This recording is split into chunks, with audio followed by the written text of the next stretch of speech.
Security Administration. I figured I'd pop up here. This is one of my mini impromptu live Q&As. But before that, I wanted to talk to you about I've got some more comments in my YouTube and TikTok and other places where people didn't realize that they could get divorced spouse benefits. And so a lot of people are out there losing money. And that's the entire intent of me coming on here and seeing if I can get all your benefits for you. And then I'll talk about the secret divorced spouse benefits. And then after, this should only take about 5 or 10 minutes to talk about that. And then I will open it up for questions. So if you got any questions about all things Social Security, retirement, disability, spouse benefits, survivor benefits, or Medicare, Medicaid, Part A, B, C, D, supplements, whatever the case may be, make sure you just type it in chat there. If you're just going to stick around for the divorced spouse benefit part, the first little part here, then and you don't have any questions, make sure you subscribe, because invariably, you know how it happens when you're cleaning stuff out and you throw this, I'm not going to use this, and then you need it like a day later, a week later. So if you have any questions next month, next year, another 6 months, your friends, family, relatives have questions, you know where to find us. Sometimes it's hard to find, go back and where was that guy again? It's hard to find. So go ahead and subscribe, and that way you can find me again. And I apologize if you do subscribe. I apologize. You'll see me pop up all the time. I'm trying to build a giant database for all things, government benefits. And that way you've got some place to go. You've got a resource to go. So I'm doing a lot of videos here. So if you see me pop up all the time, so, oh, there's Ed again, and that's what I'm doing. I'm just building this database. So you can pretend like you're my wife and just ignore me. So there's that.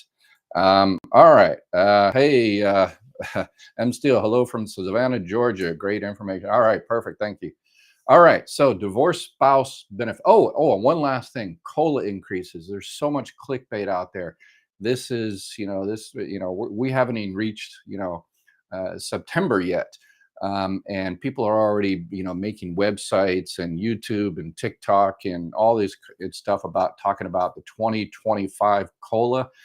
COLA isn't determined until the third quarter of the year. So it's based on the third quarter of the previous year as comparison to the third quarter of this year. So they won't know until the very end of September what the COLA is going to be, and nobody knows what the COLA is going to be till the very end of September. So it comes out in the first, week or two of October. So when you subscribe here, you'll be the first to know. And then what I do is, because I've got, decades of insider experience, I tell you how all that affects you, when your check's going to be, and how to, all that kind of good stuff. So make sure you subscribe, but, please try to avoid all that clickbait. And there's a lot out there that, the more extra checks next month, and here, click here to find out. And it's all, excuse the old Marine Corps sergeant, but it's all BS. So there's that. All right. I moderated myself. I didn't. Anyway, so, all righty. So divorce spouse benefits. Divorce spouse benefits. Pretty much everybody knows divorce spouse benefits that you can actually collect on if any one of your ex-spouses. If you were married 1 time, 2 times, 3 times, 4 times, doesn't matter. When you file for benefits, first, if that person is still alive, if you're filing for divorced spouse and not divorced surviving spouse, if you're filing for divorced spouse, that person is still alive, you have to file for benefits on your own record first, your retirement claim. And then if that person's benefit is over twice yours, then you can collect the difference from that person. So it doesn't matter how many times you were married, but it does matter how long you were married to each person. So you had to be married 10 years or longer, and they don't need to be consecutive. Another so-called experts out there that, took a couple of day training online on Social Security, and they say it has to be 10 consecutive years. No, it does not have to be 10 consecutive years. You can actually get divorced, get remarried to the next year, to the same person, and then as long as it's 10 years, then you're good. So it has to be 10 years. That person's benefit amount has to be twice as yours, and you can go on any one you want. So when you go into the Social Security Administration, I've done this hundreds of thousands of times when people come into Social Security when I work there, and I say, okay, how many times were you married over 10 years? And they say three. Okay, all right, let's go down the list. Third one, let's start with the third one. Okay, the benefit is this. Let's go to the second one. You don't need to know the Social Security number or anything like that. The Social Security employee can find the Social Security number. So if you don't remember it, no problem. And let's go to the first one. Oh, okay. It looks like the second one, that's the most money. So let's go ahead and we'll file a divorced spouse claim on that particular individual. And here's the secret that so many people are losing money on. You can go through my YouTube comments, and I just had someone yesterday said yeah, they were actually married, husband and wife, didn't know she could get spouse benefits, and they just went and filed and got more money. And so I think we found, I think we're up to tens of millions of dollars of benefits found. So all right, so the secret is that person doesn't have to be receiving benefits. So you say, oh yeah, I want to file on my ex-husband or my ex-wife or whatever the case may be, but I know they haven't filed yet. They're making lots of money, so they're not going to wait, and they're going to wait until they turn 67 or 70 or whatever the case may be. Doesn't matter to you. Doesn't matter at all. As long as they're 62 years old and entitled, then you can file for benefits on that person's record, even if they haven't filed. It's called, this is the government we're talking about, so it has to be a long acronym, independently entitled divorced spouse. So independently entitled divorced spouse. So you can actually file a claim for that. Again, you do have to file for benefits on your own record, but if that benefit is twice yours, then they will take a claim for independently entitled divorced spouse, and obviously have to provide your marriage certificate, divorce decree to prove that. And as I talked about in a recent video, do not wait to get your documentation. Call Social Security immediately, set up what's called a protective filing.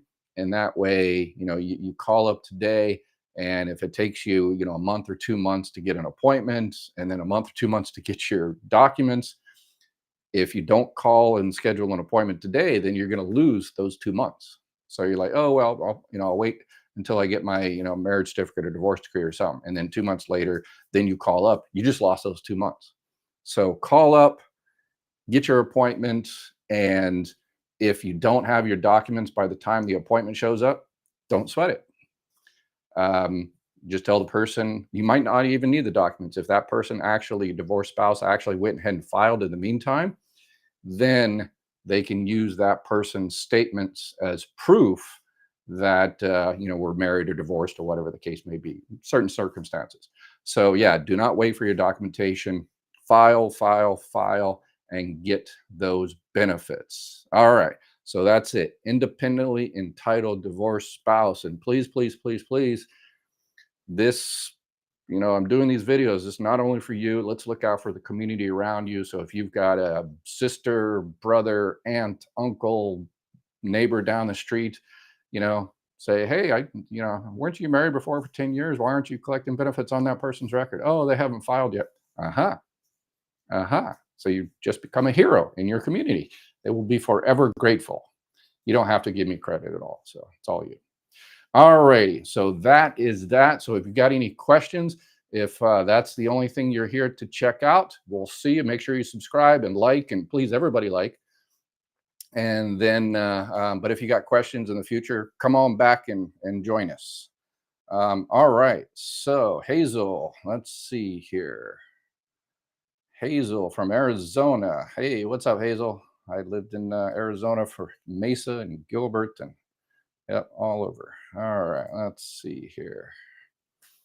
Jace, wow, long question. I was wondering if the government has passed anything for the people who draw SSI and Social Security. Can't see my face. I'm doing vertical. YouTube kind of pushes vertical a little bit more. I think they're trying to compete with TikTok. So they recommend doing vertical sometimes because you get to more people. So that's why I'm doing vertical rather than the horizontal. Anyway, so SSI, can they live together without getting penalized for it? Because I'm drawing SSI and Social Security and daughter draws SSI. No, not that I've heard of. Nothing, nothing recently, but they are making things different for SSI. As you probably heard, um, earlier this year, they changed. It's called the SSI ISM, in-kind support and maintenance. So if you were getting historically from SSI, since the program started in the early 1970s, if you were getting food assistance from someone, they counted that against you. Well, they recently stopped that. Now, if you're getting rental assistance from someone, so if you're, renting an apartment and it usually costs $1,000, but the landlord, you know,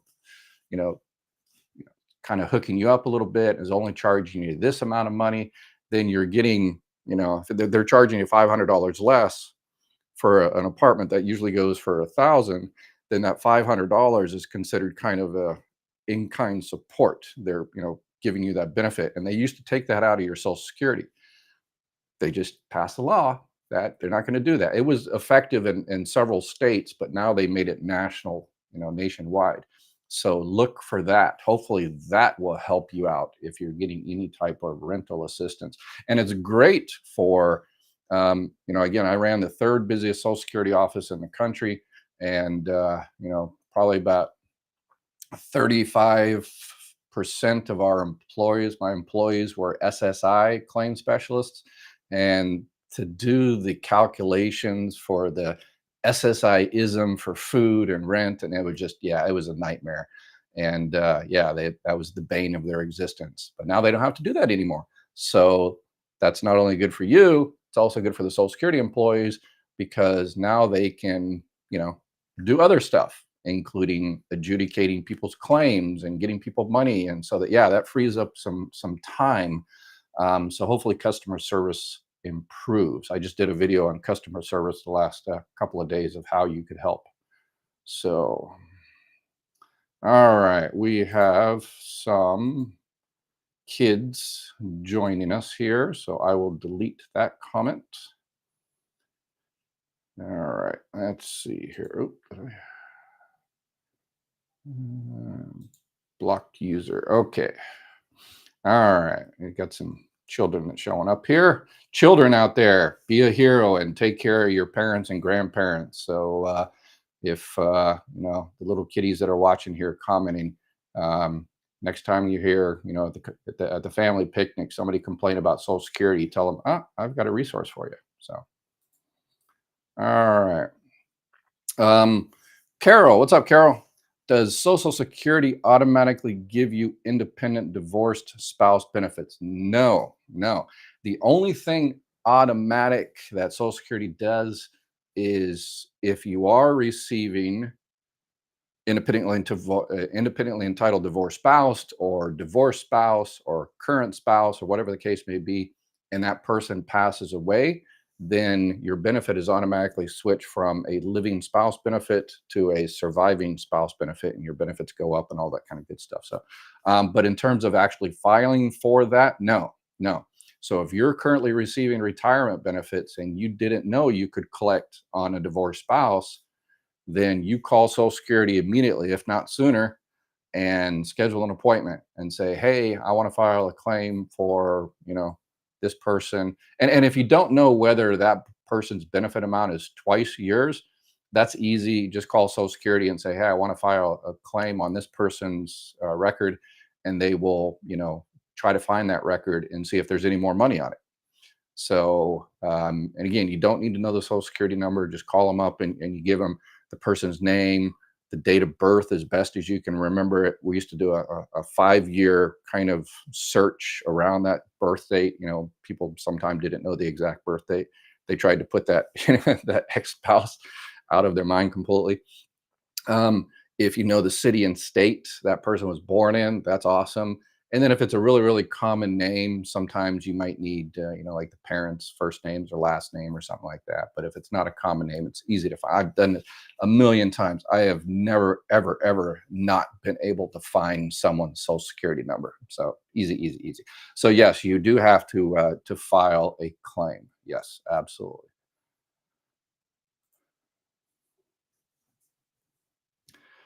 Um, do I have to wait 2 years to get half of my ex-spouse VA. Not sure about Veterans Administration benefits. Yeah, eventually, once this our little mission, our little channel, and everything here gets rocking with y'all's support of liking and subscribing and all that kind of stuff, I'd like to hopefully this year and next year bring someone in veterans that can that actually worked at the Veterans Administration, um, that yeah, they can answer all those. Even though I was a sergeant in the Marine Corps, I only used the home loan and the terrible educational benefits that yeah, it's just when I was in, they were terrible. All right, let's see whatever. So if you got any other questions about it, doesn't have to be divorce, spouse benefits. You got questions on disability, surviving spouse, retirement, Medicare, all of it. Just shoot. Rosetta, question. I started drawing disability at 61. Does it turn into retirement at full retirement age? Yes, it does. Exactly. So basically, and you won't even know it happens. Basically, what happens is once you hit your full retirement age, Social Security automatically switches your benefit from a disability benefit to retirement. And most people don't even know it happens. I talk to people all the time, and they're like 80 years old, and I'm getting disability. I say, no, you're not. You stopped getting disability like 15 years ago or something. No, I'm getting disability. It's always been the same. Yep, it's always been the same. So you always get the same check, the same time, and all that kind of good stuff. But one thing that is awesome is you're free. No more CDRs, the continuing disability reviews, no more limitations on your work. So if you can go back to work, you want to go back to work, then you can, and you don't have to tell Social Security anything. It's none of their business because you're hit your full retirement age and you're on retirement. You're not on disability. So there's going to be no more reviews. You're not going to be kicked off. You don't have to jump through any hoops. You just, live your life. And that's a beautiful thing. So, all right, let's see.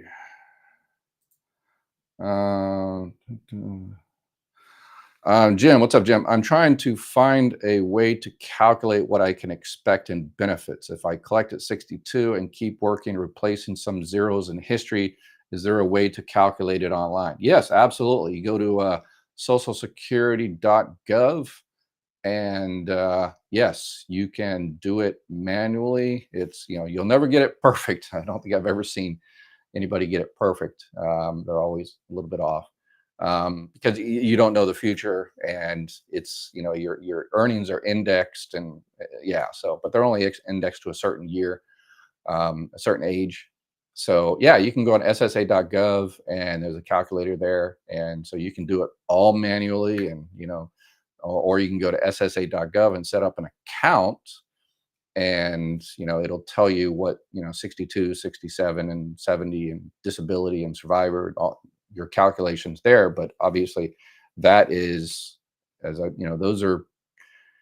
those are estimates based on future projections. So again, um, if you're 55 years old, they assume that you're going to make about the same as you did this year and last year. So they project that forward and say, okay, hey, when you do turn 65, if you continue to earn how much you're kind of earning now, adjusted for inflation, yada, yada, yada, here's kind of what you're going to get. So again, they're all estimates. Let's see here. So if you got any questions, make sure you click or put your question down there. Let's see. Okay, Raphael, good afternoon. Thank you for your videos. Question: I received SSDI. I'm 59 years old. At what age will I be transferred to regular Social Security? At 62 or 67? Your full retirement age. Yeah. So whatever your full retirement age, 66 and 6 months or 8 months or 67 or whatever the case may be, that's when that will happen.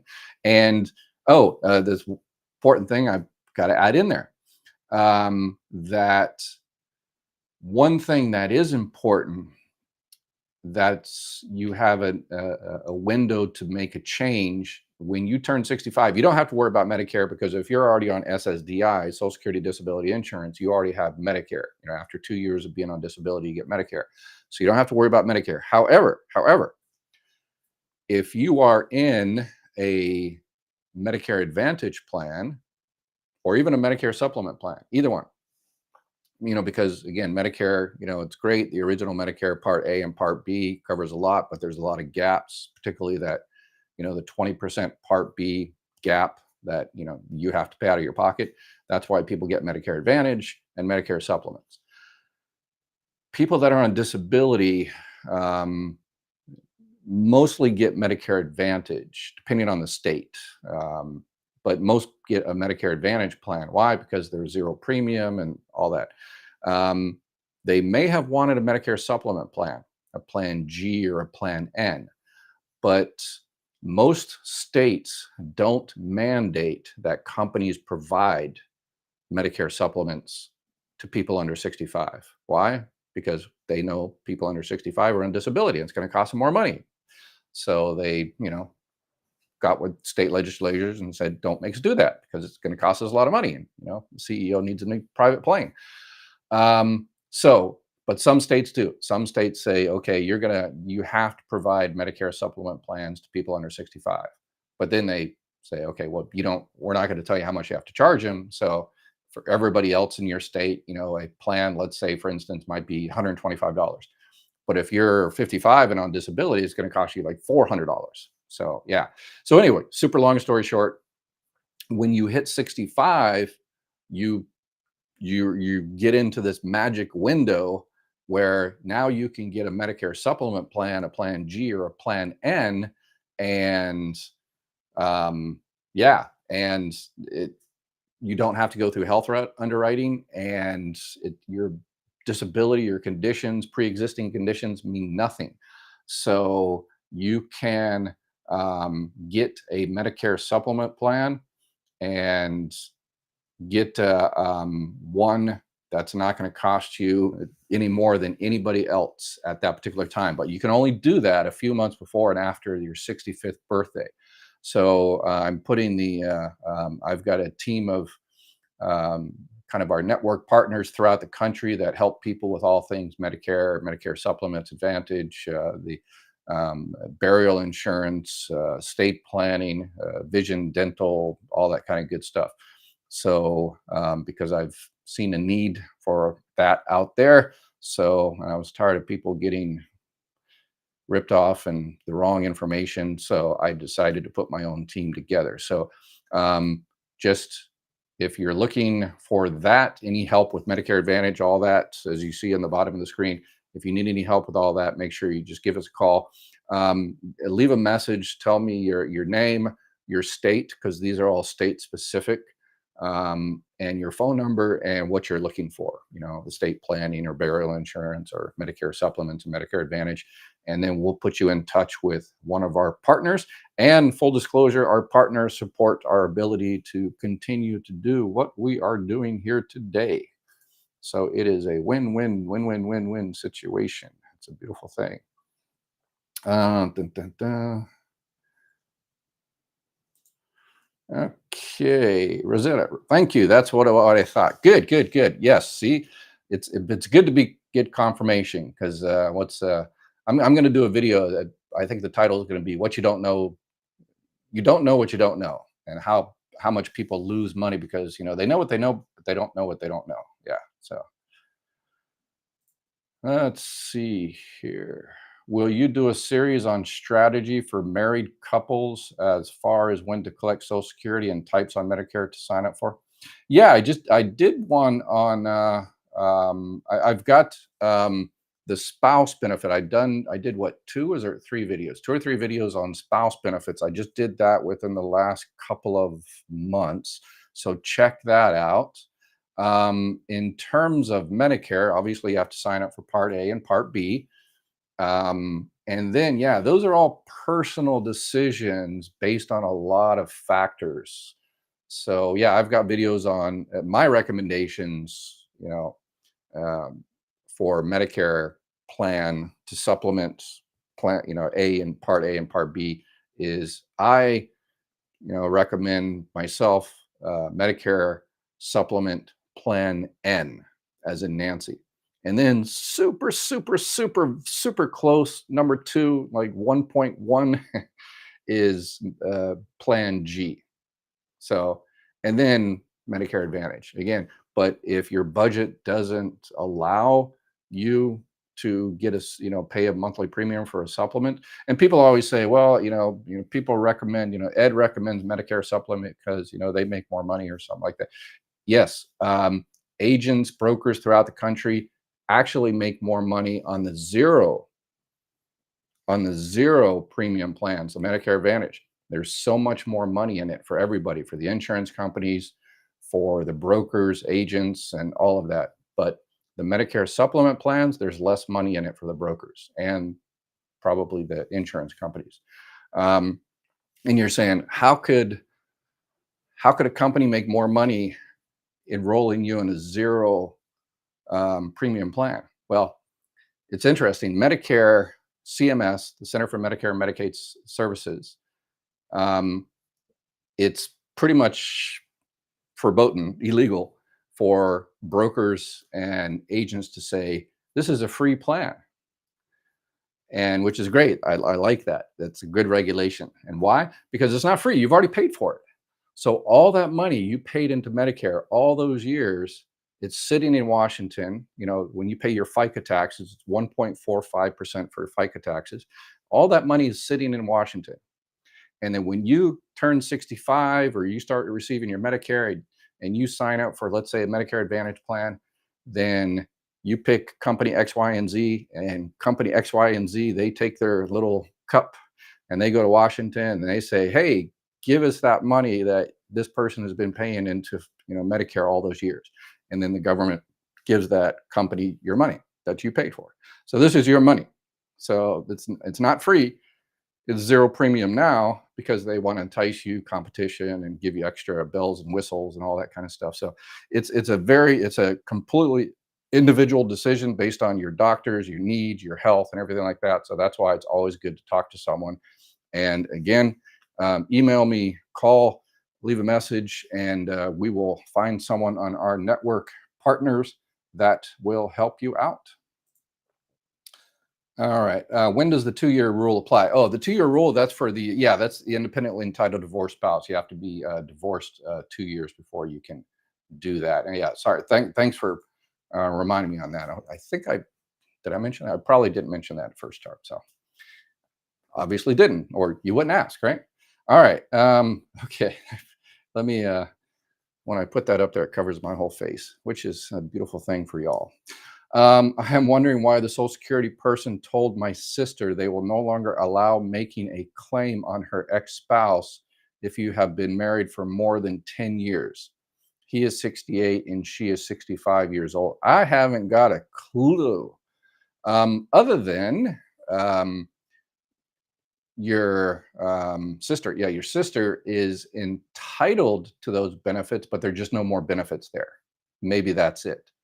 So yeah, if she was actually married to that person for 10 years or longer, and again, that person's benefit amount is twice, because a spouse receives up to 50%. So if the ex-husband's full benefit amount is $2,000, and your sister's benefit amount is $1,100, then there's no money there, okay, unless he dies, okay.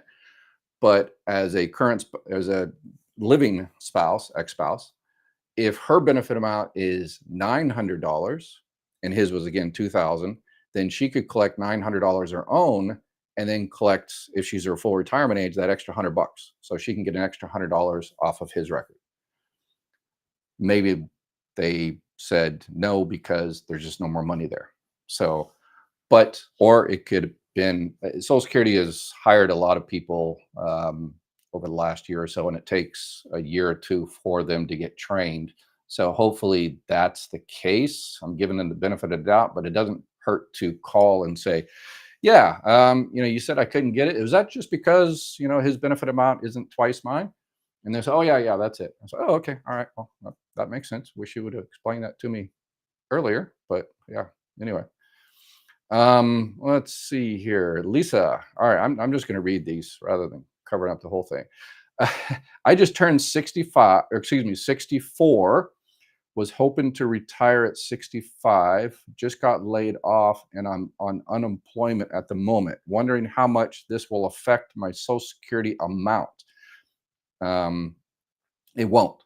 Unemployment is unearned income. So if you're talking about working and starting your benefits, so yeah, so you can start your benefits now. April, May, June, or whatever the case may be. It doesn't matter. There's a limit to the amount of money you can make. This year is what, $22,320. Um, and you're saying, well, I've already made over that this year. Doesn't matter. The first year you start collecting your benefits, it's a monthly test. So the first month was at 1860. The first month you go under 1860 is when you can start benefits. So even if you make $1 million up until today, if you stop working next month and earn under 1860 and stay under 1860 for the rest of the year, then you can start collecting your Social Security benefits and nothing, $1 for every $2 and all that kind of stuff being withheld. And if you're making $1 million, make sure you click on the little button down there, buy me a beer or coffee or something like that. Appreciate it. So yeah. And your benefits will go up. A lot of people, if you work and continue working, and because Social Security, calculates your benefits by your high 35 years of earnings. So if you work and that year is one of your high 35 years, Social Security will automatically continue to calculate, and that's automatic. You don't have to worry about that one. So hopefully that helps. Yeah, and if you're going to go ahead and file, then you can. Yours sounds like it's a pretty easy one. Again, unemployment has no influence on Social Security at all. Yeah, just go online. Most important thing is to check your earnings record, all the money you paid into Social Security all those years. Make sure that is correct, because if it's not, then you're going to get the wrong benefit amount. So check those. Stacy. Okay, well, I had three. Stacy, what's up, Stacy? Stacy 43. I had three marriages that overlapped. Utah. Sorry, Utah. I'm married to no one now. I use Social Security best to check eligibility. It says I can apply for surviving divorced spouse. Marriage was more than 10 years. Is this accurate? Yeah. There might be an issue with marriages overlapping. Hopefully that the 10-year marriage isn't one of those overlapping, because then that might be an issue getting, proof that you were actually legally married in the state and all that. But yeah, let's put that to the side. Can I apply for surviving divorce spouse? Yeah, absolutely. If you were married to that person for 10 years or longer and there's more money there, Social Security employees, yeah, they should do a better job explaining that, because I get those questions all the time. Says, yeah, you told me, Ed, you told me I was entitled, but I went there and they said I'm not. Well, you're entitled, but there's just no more money. You you can get benefits off that person's records, but the just problem is the benefits are zero. So that's why they if you say, well, I don't care, I still want an official determination. So they'll take a claim and do an official determination and say, okay, yeah, you're entitled, but zero. But that's just a waste of time on everybody's part. So please don't do that. You can if you want to, I guess, but yeah, but there's just no more money there. So you'll get your benefit will be zero. All right. CAT does include Part D at 65 if you are on SSDI and have Medicare and B now. Yes, that is a thing that a lot of people miss, is that when you sign up for A and B, you also have to sign up for D. And I hear this all the time. Well, I didn't sign up for Part D because I didn't want it because I don't take medicines. Okay, well, awesome. That's awesome. However, you're going to get penalized for the rest of your life. That's just the nature of insurance. Healthy people, the pooled risk, and why do I have to have auto insurance? I don't intend on having an accident. You're paying for the people that are having accidents, and maybe someone in the future that may, hopefully, never you, that has an accident. But yeah, um, hear that all the time, and so many people are getting penalized. So you get penalized basically 1% of, it's a weird calculation. It's usually not much, but hey, it's your money, and, 3, 4, 5, 10, $15 a month penalty for the rest of your life. That kind of hurts. And it's the Part D plans. So usually you get a Part D if you get a Medicare supplement, one of those Plan G or Plan Ns, because they don't have the Part D wrapped up in them. Medicare Advantage plans, most of those have Part D bundled in there together, most of them. So if you get a Medicare Advantage, just make sure it has a Part D, the drug Part D, as in David, plan in there. Because if you get one that doesn't, because you say, well, okay, well, I get my drugs from the VA and yada yada yada, it's fine. But eventually, when you do sign up, then you'll have to pay a penalty for the rest of your life. And a lot of those plans, there's plans out there this year that are, premiums like $0, $2, so they're, yeah. All right. MC fact: if one has Medicaid, should they opt out of Medicare at one's 65th birthday? No, absolutely not. Because if you have Medicaid, they pretty much make you, because what Medicaid is a welfare-based program, and if you are receiving those benefits, then they want to move those costs over to other agencies, and that is Medicare. But if you have Medicaid and you're reaching 65, there is a program called the Medicare Savings Program. Everybody, please press like and subscribe and share and whatever. Please, please. All right. So there's called a Medicare Savings Program, where once you are eligible for Medicare, because you turn 65, or you become eligible for disability, then Medicaid, depending on what level of Medicaid you have, they will pay for your Part B premium. So you get Part A and then Part B, and if the state pays for it, then zero cost out of your pocket. And if you have Medicaid and Medicare, which millions of people do, if you have both of those, then you can get a Medicare Advantage dual eligible plan. And a dual eligible plan is dual eligible because you're eligible for dual Medicare and Medicaid.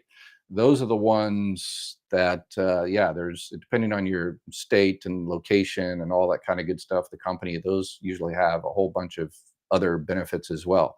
So yeah, that's the ones that a lot of people want. A lot of people wish they could get those plans, but they're only for people with Medicare and Medicaid.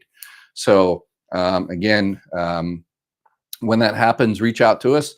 And if you don't already have someone that you know and trust that can help you out, that's a Medicare broker agent.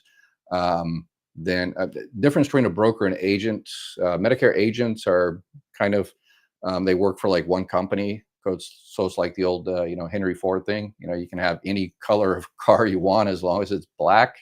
So if you get a Medicare agent, they might work just for one company. So that's the only company they're going to suggest. But if you get a broker works for you, and they look at all the dozens and dozens and dozens of plans in your area.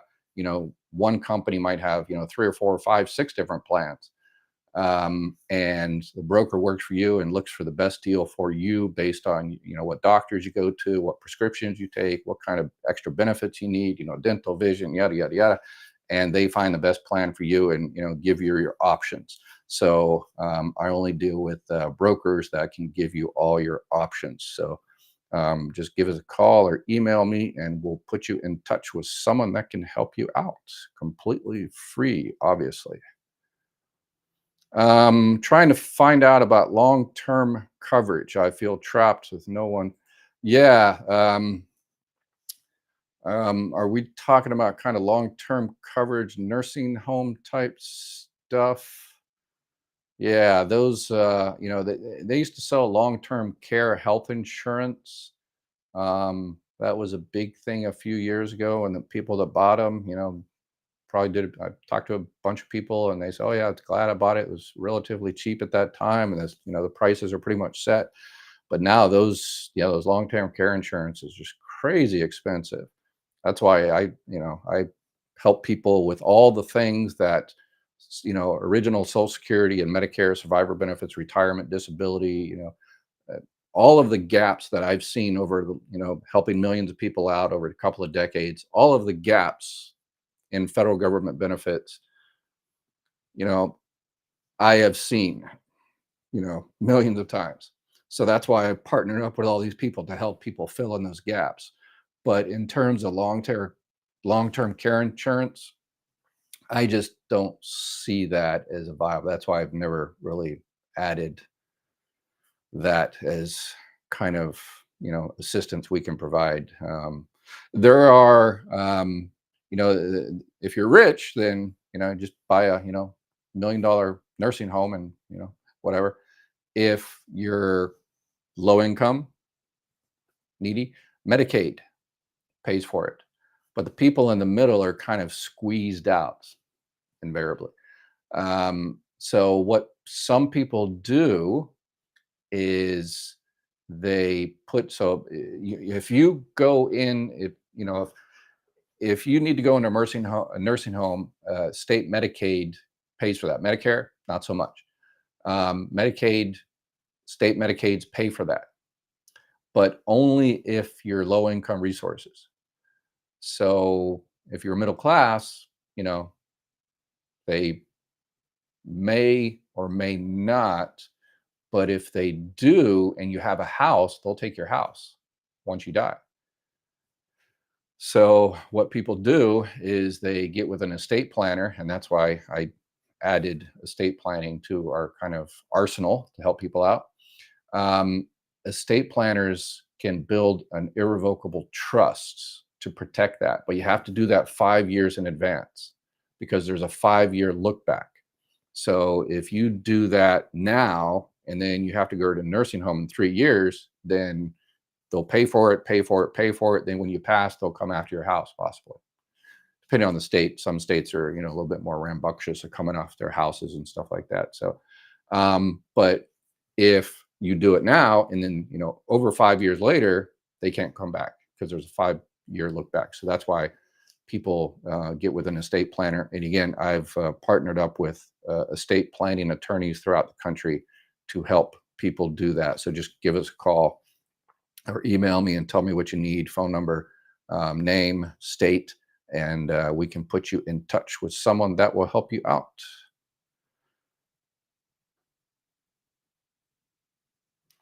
Let's see. I'm in Arizona, just turned 64.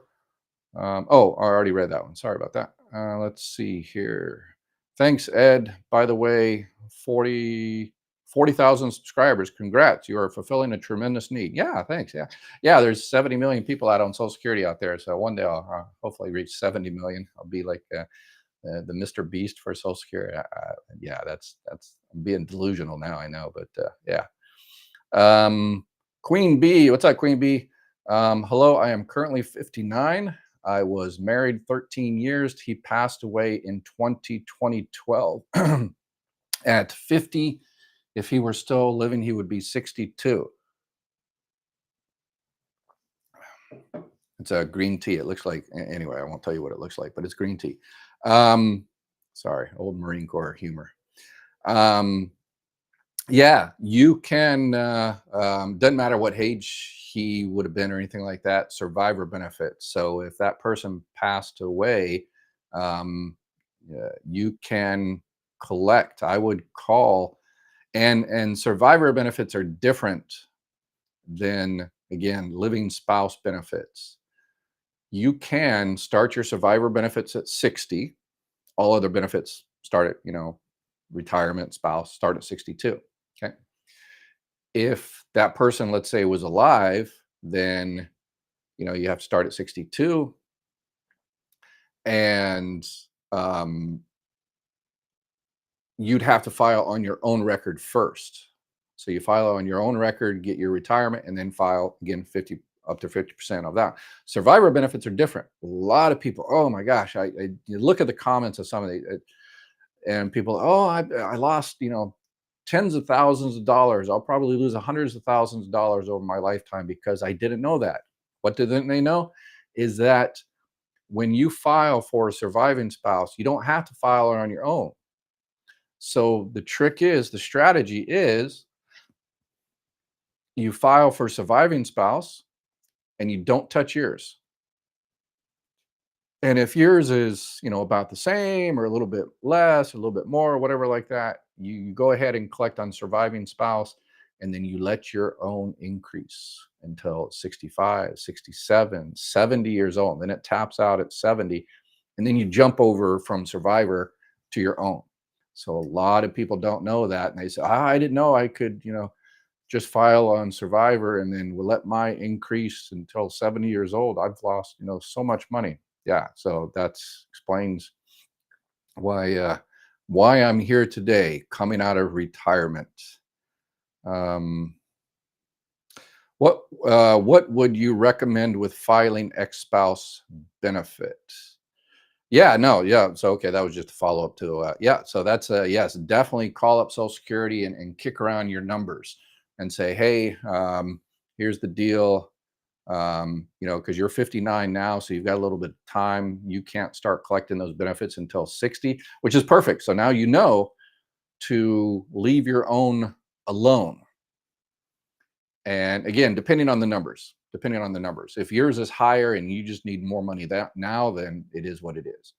But if they're about the same, or then yeah, so just find out, okay, how much for survivor benefits, how much for benefits on my own. If I leave my own to increase, how much is it going to be a year from now, 2 years from now? And then they'll tell you all those numbers, and then you can make your well-informed decision like that.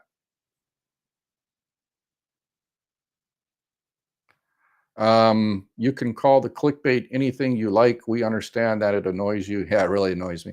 And one of the reason it annoys, I mean, it's clickbait is clickbait, clickbait. The problem is it's these people are doing a disservice, not only because they're wasting everybody's time, but because again, I worked Social Security Administration for a few decades, and people used to come in all the time and say, I saw something on the internet, or I saw some YouTube thing about an extra $200 next month, or an extra $1,000, or this, that, and the other. And we have to waste our time telling them that it's just clickbait and it's just some, person on YouTube wasting your time trying to get, views and stuff. And that delays, you know, someone that there's for a survivor benefits or a retirement and stuff like that, because we're sitting there have to explain that it's just clickbait.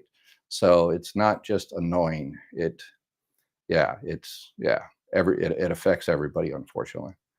So yeah, it's sad. All right, I'll get off my. Does your ex have to be collecting SSI before you can collect spousal benefits? SSI is the welfare-based program, and no, that's you must have, Corgi. You must have missed the. You probably just joined us. Nope, I did. Yeah, no. Super long story short, it's. I started off today with that. No, that person does not have to be collecting benefits yet. That person just has to be entitled, 62 years old. All right. Glenn, hi, doctor. Question: does the new in-kind rent law go retroactive if there is a benefit audit? No, no. I don't think it takes actual effect until September. Yeah, so they haven't come out. So they just passed, the overarching policy, that change. Um, so I've got access to the internal. They're not, everybody does, but they're just, you can't read them, emergency messages and everything. And there hasn't been that much in terms of the actual how it's gonna how the sausage is gonna made on the inside. So I'm gonna keep an eye on that.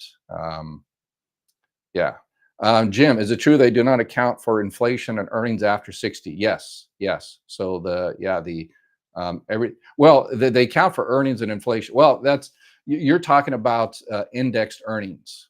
So like if you worked when you're 25 years old and you made $20,000, you're like, well, that's definitely not going to be one of my high years because it was only $20,000, but that was years and years ago. So they index that for the inflation. So that $20,000 might be worth $80,000 now. They stopped doing that basically at 60. You still get your COLA, and if you work and make your high 35, that's all increased and stuff. So some stuff is, some stuff isn't. Teresa, what's up, Teresa? I receive SSI and Social Security now. He is receiving SSDI. Can I get summer hits of now? I couldn't before. Can receive some of his, I guess. Yeah, automatic spell check.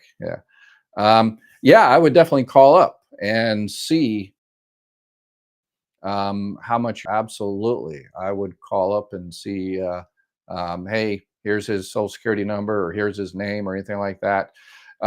Because usually the social security employees won't tell you how much an X is, benefit amount and stuff like that.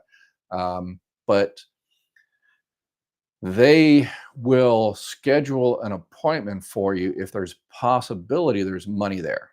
So even though they won't tell you on the phone, okay, here's your ex is receiving $2,600. They won't necessarily tell you that. But if you say, okay, here's the person, here's his name, date of birth, yada, yada, yada, and they will look at it and they say, oh, it looks like you need to file a claim. That means there's money there to be had. And then once you actually go into the office and do your appointment and show your proof, then they'll tell you all the details. Then the money and that person, another thing, that person won't know. A lot of people, oh, I don't want, that person is remarried and they have a new spouse and kids. I don't want that, I don't want to take money from that. You're not. It's no relevance to them. They will never know. The only way they will know that you filed for benefits on their record is if you tell them. Social Security will not tell them. So Liz, thank you so much. You're welcome so much. um, does the widow apply for getting Part D at 65 if I got SSDI at 58? I am 61 now. Yeah, so you probably, if you've been getting SSDI, then you probably already have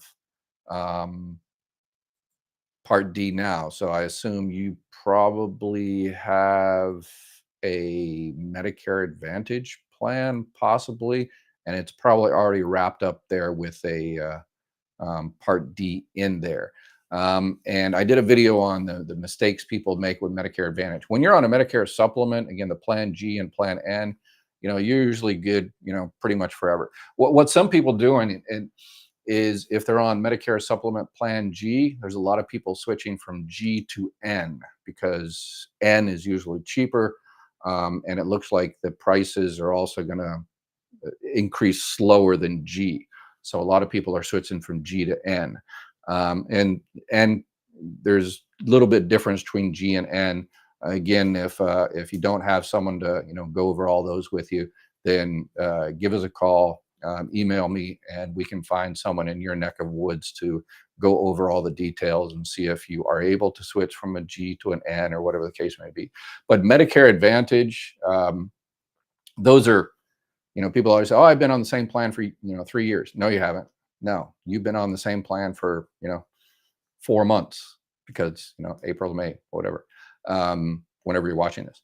So yeah, it's your plan that you are on Medicare Advantage just became January 1st, and you're saying, but it's the same company. Well, but it might be the different plan. You're like, oh no, I still see the same doctors and it's still zero premium. Okay, well, what about the other 1,000 variables? What happens if you go to the hospital, if something happens? Then you're like, oh, I didn't know how to pay that. When I signed up for it, I didn't have to pay for the hospital, but now I got to pay $200 a day. Yeah, because that's why CMS, the government, mandates those insurance companies to send you an ANOC, an annual notice of change every year in September. But most people don't read them and they throw them away. They just say, oh, okay, it's the same company, same plan name, and yada, yada, yada. It's still zero premium, still the same doctors. They just look at the superficial part and they miss all the thousands of details under there that just might cost them money. They're usually blindsided about it. They call up, oh, how come? Well, you have to review those every year. So in October or so, if you, uh, um, reach out to us in October when you can change and we can see if there's any better plan for next year. If you move, you can change Medicare Advantage plans. Um, there's all kinds of special election periods. If you're on a dual eligible plan, you can change basically every 3 months. They're actually changing that. Yeah, next year they're going to be changing that. Yeah, there's going to be a bunch of changes. All right. Let's see here. Where do I see if I signed up for Part D? Carol, are you on a Medicare Advantage or a Medicare supplement? Yeah. If you're on a Medicare Advantage, your plan probably already has Part D wrapped up in there. But if you're on a Medicare supplement, yeah, you should be on a standalone plan. If you're not, then yeah, you really need to sign up for Part D. Um, Kimberly, I really need help. Yeah. Hey, Kimberly, I've called you a few times, but yeah. Um, let's see. Queen Bee, my ex-spouse passed at 50. We were married 13 years. He would be 62 if he were still living. I am 59. Oh, okay. Okay. I think I already asked that one. I answered that one. All right. More kids joining us here. Let's block. How long does it take after Social Security receives your CDR to see if you still qualify? All right. So, yeah, CDR. I did a few videos on that, but super long story short, don't don't stress. It's a budget driven system that if your particular local office, has to get 100 CDRs done every month, what happens is they send out 200 requests. So to 200 people in your area. Um, and you might be one of those 200. And then you diligently fill everything out. And obviously you make copies and then returned it. But that office only has a quota of doing 100 and yours is 101 or 125 fifth application. So they won't do anything in yours because they don't have the quota, the money, the budget quota to do anything. So that's an unfortunate part of the whole system. The reason they sent out 200 is because they have to do 100. And again, I worked, I ran the third business office in the country, and those quotas were crazy. We had to meet it every single month. So in order to make sure all the offices in the country met it, you always send out like twice as much because people don't return it and they've moved or they've gone back to work or something. So in order to fill the 100 quota, we have to send out 200. So yeah, so just fill it out and please, please, please just forget about it. Just forget about it. Yeah.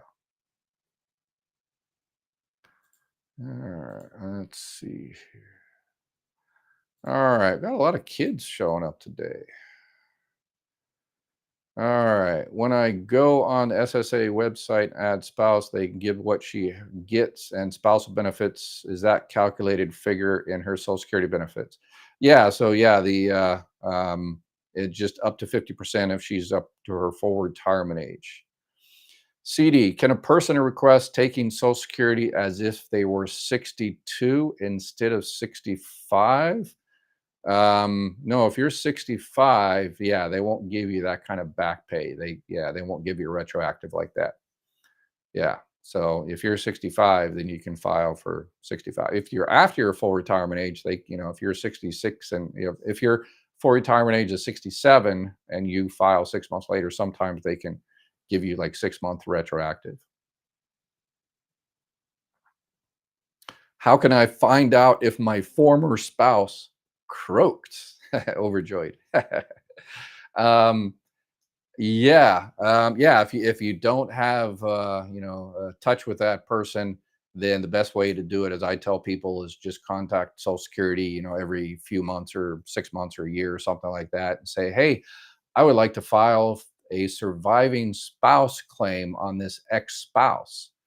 And again, they can't tell you all that information, but they will set up an appointment for you if it's a viable claim. So you say, yeah, I want to file for surviving spouse benefits. And the person on the phone will say, yeah, you can't do that. And you're like, okay, that means he's not dead yet. So, or croaked. So you just, call back 6 months later. Barry was found disabled in January of 2020 onset date with review scheduled 5 to 7 years. Didn't receive benefits until July of 2020. Should I expect review in? Yeah, I wouldn't expect anything. Again, make sure you contact Social Security, update your address. Make sure Social Security always gets your updated address. And when you update it with Social Security, that automatically updates it with Medicare. Please, everybody, press like and share and subscribe and all that. So yeah, make sure everything is updated there. And please watch my videos on disability. I did 4 videos on disability. Um, and obviously, most of it doesn't apply to you because it's about applying and stuff. But some of it does, because you're going to continue getting CDRs, maybe, again, maybe. But keep notes, just like pretend like you're filing a new disability claim, you know. So watch those videos, watch those 4 videos, and just skip through the parts that you don't think will apply, but I think a lot of it will. Keep notes and have conversations with your doctors, follow the doctor's orders. If the doctor, if the doctor says, hey, take this medication, it's going to help your condition, and you take it and it makes you feel worse, then just don't stop taking it arbitrarily. Have another conversation with your doctor, because if you're not following doctor's orders, then you could be kicked off. But if you have a conversation with your doctor and say, well, okay, you gave me this medicine for my disabling condition, but it makes me feel 10 times worse, and therefore that's why I'm not taking it. And he will write it down, or he or she will write it down in his little journal, and that will be proof. But don't assume they will write it down.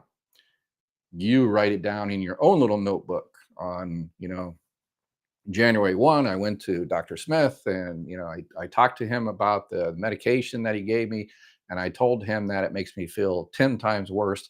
So we both decided together that I will no longer take that medication. Right. So stuff like that. So watch those 4 videos, and that way you will be prepared. So when the CDR package comes, if it ever comes, yeah, then you won't sweat at all.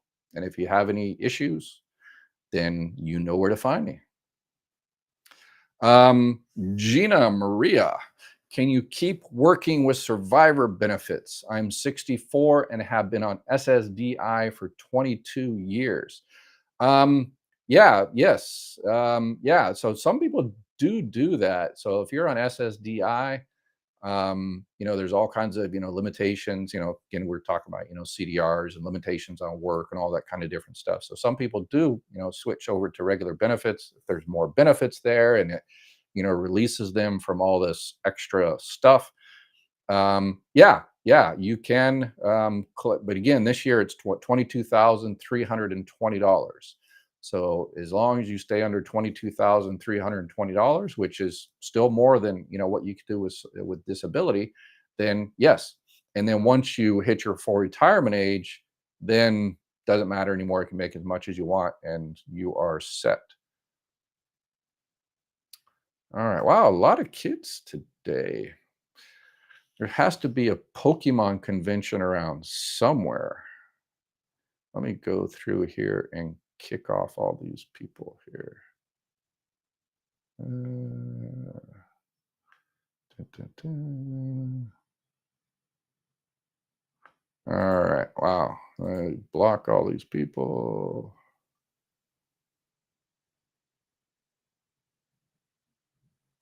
right, I'm just blocking a bunch of kids here. Okay, let's see. My part overjoyed. My Part D sent me an Enoch, but did not disclose they changed the tier of medication. How is that legal? Yeah, because yeah, the annual notice of change. Yeah, because every year it's a new plan.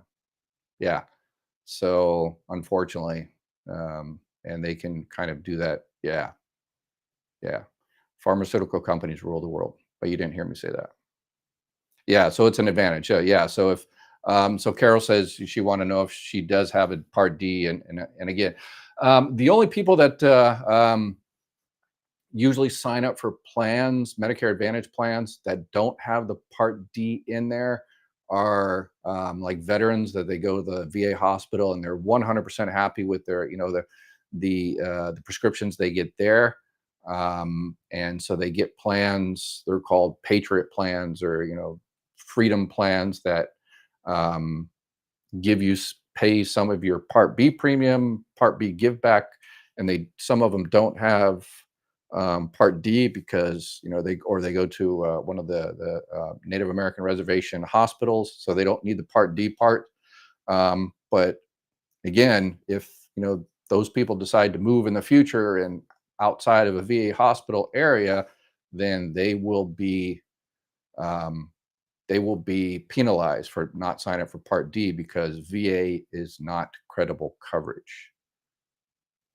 Myself, they should put the comments next to you. The vertical thing makes me cringe. Yeah, yeah.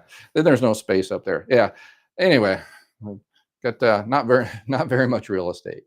Anyway, um, all right. Let's see. RC. Can I collect my spousal benefit at 62 if my husband is collecting his Social Security and then change over to my higher personal amount at my full retirement age at 67? No. You can only do that if your spouse is deceased. So if it's a living spouse claim, then you have to file for benefits on your own record, and then you file for the difference up to half. Douglas, what's up, Douglas? My deceased wife died at 60. Sorry to hear that. A couple of years ago. Do I want to reach FRA to file survivor benefits and get her FRA amount? No, no, no. Her benefit essentially is, it's based on what if she didn't receive benefits, you might be losing a lot of money here. So, okay, Douglas. Yeah, it doesn't sound like she was receiving benefits, so it's her benefit has always the benefit you can receive on hers is always based on her FRA amount, even if you were 60 yourself now. It's based on her FRA amount. What will reduce it is how early you take it. So if you took it at 60, then it'd be, quite a bit of a reduction. But if you're 62, 63, 64, the longer you wait to collect those benefits, again, I assume that she didn't receive benefits. But Douglas, please call Social Security. Go to the phone right now. Call 1-800-772-1213 and kick around the numbers. Protect yourself because we're coming towards the end of the month, and call up and say, hey, I'm interested in filing a claim for survivor benefits. I just want to kick around the numbers, find out, to make sure, should I get it now or should I wait next year or whatever the case may be. And do that by the end of the month, because if you decide to go ahead and start your benefits, it'll start in April. But if you don't do it until next month, then it won't start until next month, and you're losing a month of benefits. So please, yes, please, and if they give you whatever numbers, you're not forced to, pull the trigger and file for benefits. If they give you your numbers and you say, oh, okay, yeah, yeah, maybe I should wait until my full retirement age, then it's a beautiful thing. Then you can do that. So yeah, the Social Security employee won't, pressure you, oh, you got to file now. You got to file now. No, no, no. They'll just say, okay, all right, we'll see you in a couple of years. Let's see.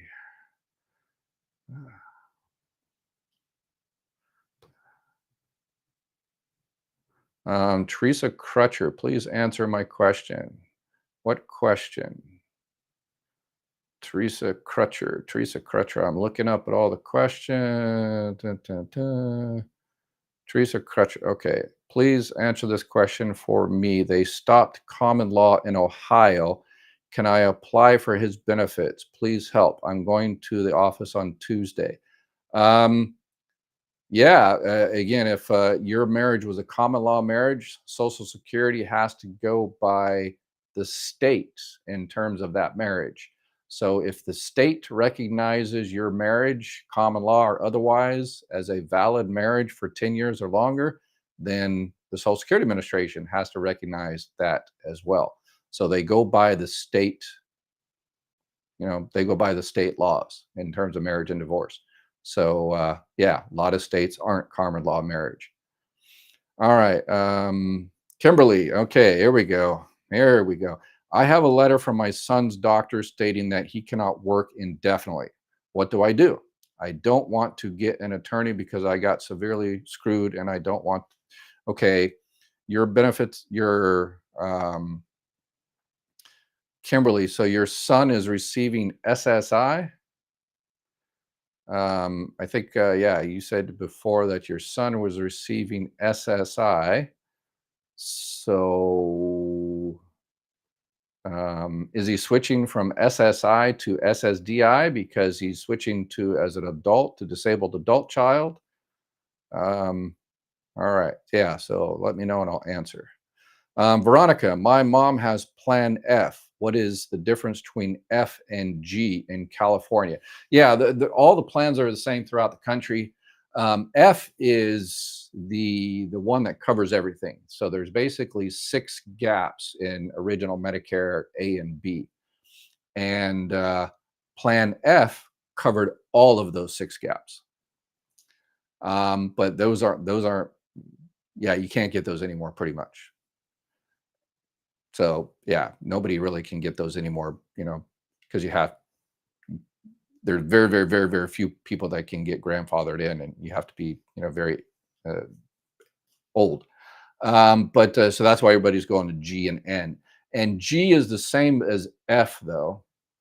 The only thing it covers 5 out of the 6 gaps, and the one it doesn't cover is there is this year is what $240 one time, um, uh, was it deductible for Part B. So Plan G is the same as F, only it doesn't cover that $240. But Plan G is, a lot of people want to get out of Plan F, even though it covers everything. The Plan F, again, insurance is a risk pool. So the Plan F pool, because nobody else can get in there, it's getting smaller and smaller and sicker and sicker and sicker. So if your prices are going up, then your prices are going to skyrocket. Um, and so that's why a lot of people want to switch from F to a G or an N to save money, even though they have to pay 240. They might save that in 1 month, depending on where they are. So yeah, but you have to go through health underwriting and all that kind of stuff.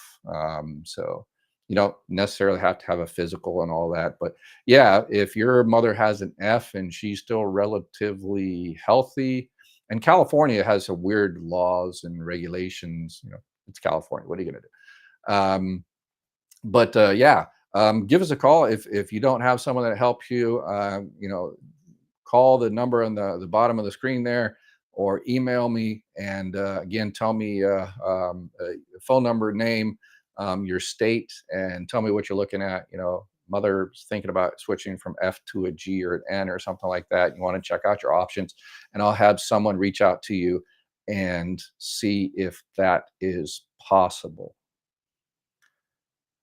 All right, now let's see what other kind. Oh, I've been going here for an hour and 14 minutes.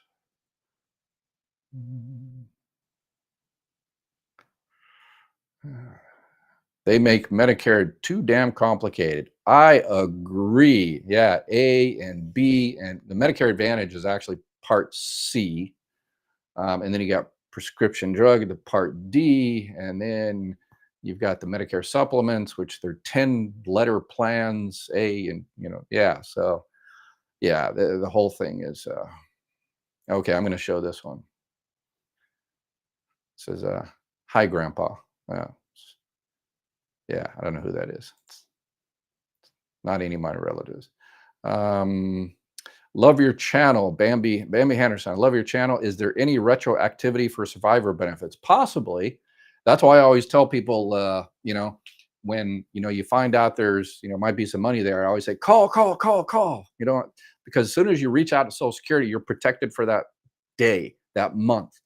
So if you called today, this month, and then you don't get your appointment for another month or 2 months, or you can't get your documents for another month or 2 months, or whatever the case may be, you're not going to lose those 2 months. So that's why I'm very emphatic about call.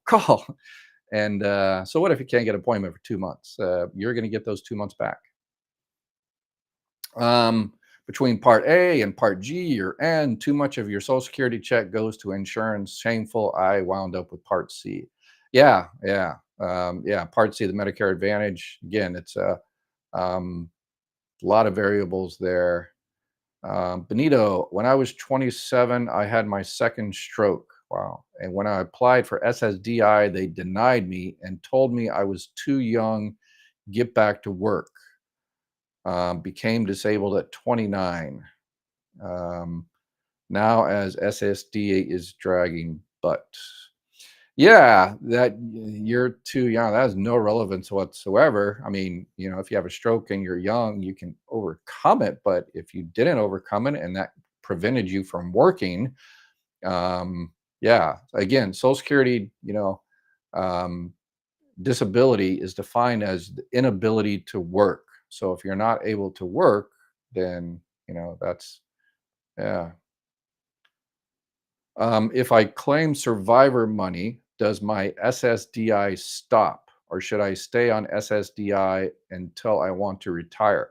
Yes, if you switch to survivor, just regular survivor spouse claim, not a disabled widow's benefits, which you can do from 50 to 60. But if you just switch from regular disability to regular survivor retirement type thing, yeah, your SSDI would stop. So yeah, should you stay on it until you retire? That's um, there's a lot of variables there on how much your survivor benefit would be. So I would call Social Security because it's super complicated. If your ex-spouse or your spouse, a deceased spouse, took benefits early, there's a different calculation there. So it'd be probably helpful for you to get the numbers before you made that decision.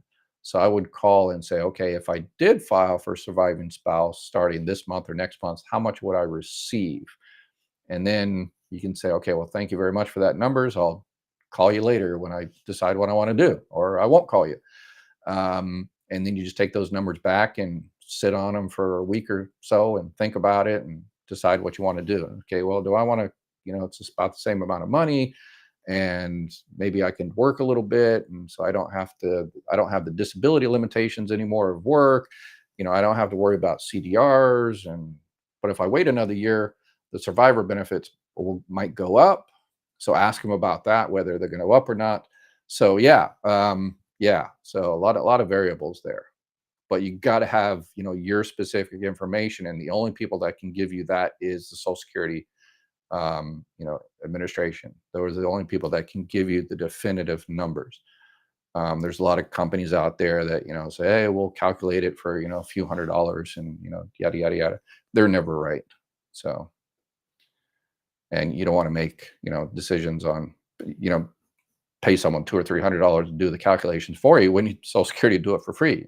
Yes, it takes forever, but save yourself the $200 or $300. I'm 52 on SSDI. My wife is 55. If I pass, is my wife eligible for any part of my benefits? She has a broke L3 and unable to work. All right. So if you pass away and she is 55 up until 60, she can file for what's called disabled widows benefits. Um, and she can receive those if so she would have to file a regular claim for disability and disabled widows benefits, and again that goes up to 60. And then once she hits 60, she can just file for regular social security survivor benefits. So, and again, um, if if she files at 60, it'll be reduced, the maximum. So at that time, if she wants to delay and get it at 61, 62, 63, 64, whatever the case may be, every, month, not every year, and every month you delay getting your benefits go up. So some people think, oh yeah, I'm not going to get it till my birthday next year because that's when it'll go up. No, no, no, no, no. It goes up every month you wait. You don't have to wait an entire year or for your birthday or anything like that. Yeah, a lot of people, um, yeah, lose a lot of money because they think you have to wait for your birthday. Overjoyed. I hate being back on an HMO, but it was the only cost-effective option. Yeah, yeah. Again, there's some people out there that harass people for getting on a Medicare Advantage plan and stuff because they've got the pre-authorizations, and the networks and stuff like that. But if that's all you can, if that's the only thing in your budget, that's what's in your budget. Those people that complain and stuff like that, and tell them, all right, you pay for my premium, and until you start paying for my Medicare supplement Part G premium for me, since you think I really should sign up for that, you pay for my premium, and until you do that, shut up. So there's that. And but the important thing on a Medicare Advantage is, as long as you keep up on those every year, um, every year you check your plan and make sure you're in the best plan and all that kind of good stuff. It just takes a little bit more effort, and you'll be fine. When do CDRs finally stop? Yeah, at your full retirement age, when they switch you from disability to retirement. Once you hit your full retirement age, you're no longer on disability. You are on retirement. Glenn Marie, can I make a lot more than SGA? Yes, yes. So what's SGA this year is what 1150? No, 1500. I wrote it down wrong. 1550.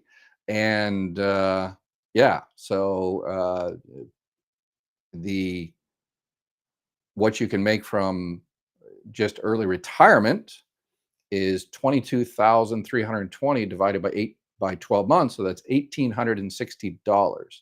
So again, this is before you hit your full retirement age. So,